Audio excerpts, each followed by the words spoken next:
कहते हैं कोहरे से हमें एक बात सीखनी चाहिए, अगर हमें दुनिया में आगे दूर तक दिखाई ना दे तो बस एक कदम आगे बढ़िए, रास्ता खुद पर खुद अपने आप दिखाई देने लगेगा। हेलो दोस्तों, मैं हूँ दीपिका कुमारी और आज मैं आप सबों के बीच एक बहुत ही प्यारी सी मोटिवेशनल स्टोरी लेकर फिर से आपके सामने आई हूँ।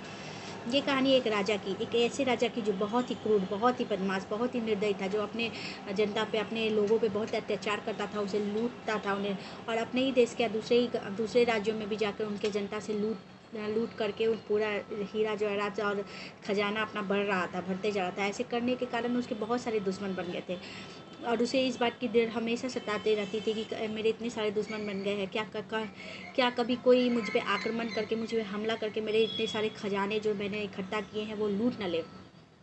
तो उसने अपने मंत्री से कहा, उस मंत्री से जिस पे वो बहुत ही ज़्यादा अंधा विश्वास करता था, उसने अपने मंत्री से कहा कि ये लो मंत्री, जितने भी हमारे खजाना इकट्ठा हुए हैं इसे दूर जाके कहीं जंगल में अच्छे से छुपा दो। और उस खजाने की चाबी बस 2 लोगों के पास थी, एक था राजा और दूसरा उसका मंत्री। तो मंत्री ने ऐसा ही किया, वो सारा खजाना ले जाके दूर एक जंगल में सुनसान जगह पे छुपा दिया। और फिर जब भी खजाना लूटपाट करने के बाद खजाना आता, वो उस खजाने को फिर वहाँ जाकर रख दिया करता था। ऐसे करते करते बहुत ही खजाना इकट्ठा हो गए थे और बहुत दिन बीत गया था। राजा के एक दिन अचानक से मन में इच्छा हुई कि बहुत दिन हो गया, चलो आज खजाने का जाके एक बार देखते हैं, दर्शन करते हैं। तो ऐसे ही घूमते घूमते वो खजाने के पास गया और उसे खोलकर अंदर गया। अंदर जाके देखा कि उसके खजाने में हीरे जवाहरात, रत्न, आभूषण बहुत सारे भरे पड़े थे। वो उसे देख के मंत्र मुग्ध हो गया। वो बहुत खुश होने लगा, खुशी से सोचने लगा, वाह, दुनिया में तो सबसे अमीर मैं ही हूँ, मैं ही सिकंदर हूँ, मैं ही सबसे बड़ा राजा हूँ, मेरे पास इतने बड़े बड़े हीरे जवाहरात, रत्न, आभूषण क्या क्या नहीं है मेरे पास। वो ये सोच कर बहुत ही ज़्यादा खुशी से एकदम झूमने लगा और मंत्र मुग्ध होकर खो गया उसमें ही। और फिर अचानक से उसी वक्त मंत्री के भी ध्यान आया कि उधर से गुजर रहा था, चलो एक बार खजाने को देख लेता हूँ ठीक से है कि नहीं। जब वो मंत्री उस खजाने के पास गया तो वो देखा कि अरे ये तो खजाने का दरवाज़ा खुला हुआ है। तो उसे लगा कि कहीं ऐसा तो नहीं कि कुछ दिन पहले मैं यहाँ आया था, 2 दिन पहले कहीं गलती से मैंने खजाना को यहाँ खुला छोड़ दिया है। वो जल्दी से गया और खजाने को का चाबी लगा के वहाँ ऊपर से बंद कर दिया। और राजा तो अपने ख्यालों में खोया होता, उसे तो कुछ पता ही नहीं था कि क्या हो रहा है। और मंत्री भी महल की तरफ चढ़ गया। अब कुछ देर बाद जब राजा का मन भर गया इस सब खजाने को देख कर, तो वो सोचा चलो वापस चलते हैं। वापस चलने के लिए जैसे उसने दरवाजे को खोलने की कोशिश की, दरवाज़ा खुल ही नहीं रहा था। वो पीटते रहा, वो खूब चिल्लाया कि खूब लोगों से गुहार लगाई, दरवाज़ा खोलो, दरवाज़ा खोलो, चिल्लाते चिल्लाते उसका गला सूख गया राजा का। वो बहुत देर चिल्लाया, घंटों वहाँ बैठा रहा दरवाजे के पास, लेकिन किसी ने दरवाज़ा नहीं खोली। वहाँ घंटों पड़े रहने के बाद, चिल्लाते रहने के बाद वो वापस नीचे आया और अब अपने रत्न, आभूषण और अपने हीरे जवाहरात खजाने से बातें करने लगा कि हे हीरे जवाहरात, मुझे 2 घूंट पानी दे दो, एक निवाला खाने का दे दो। तो लेकिन हीरा जवाहरात ने भी क्या करता, ऐसा लग रहा था मानो हीरा जवाहरात उसे कह रहा था कि सॉरी राजा जी, मैं भी लाचार हूँ, मैं आपको 1 घूंट भी पानी नहीं दे सकता।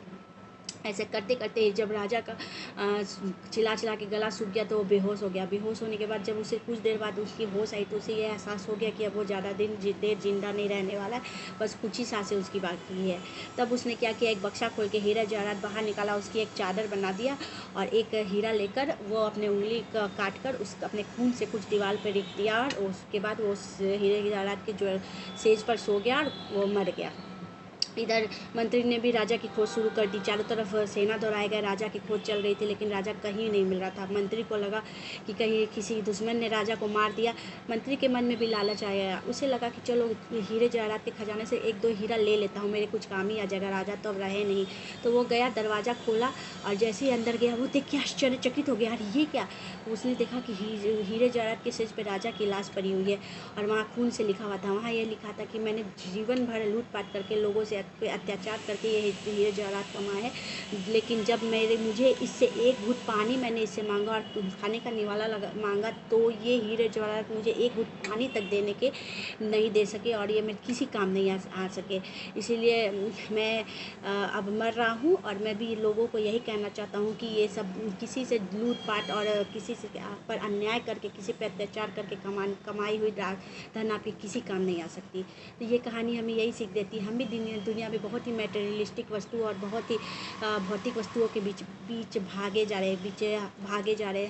हम लोग हर वक्त पैसे पैसे पैसे के बारे में सोचते हैं, इन्वेस्टमेंट करते हैं, हाई रिटर्न्स के लिए दिन भर लगे रहते हैं पैसे कमाने के लिए, लेकिन हमें ये पैसा कमाना गलत नहीं है, लेकिन हमें यह सोचना चाहिए कि पैसे के साथ साथ हमारे अपना शरीर, हमारे अंदर आत्मा, हमारी फैमिली, हमारे लिए और भी जीवन में बहुत चीज़ इंपॉर्टेंट है। खाली हाथ आए थे, सबको पता है कि खाली हाथ आए थे और खाली हाथ ही जाना है, तो फिर क्यों इतना भागदौड़ इस पैसे के लिए, इस भौतिक वस्तुओं से इतना लगाव क्यों?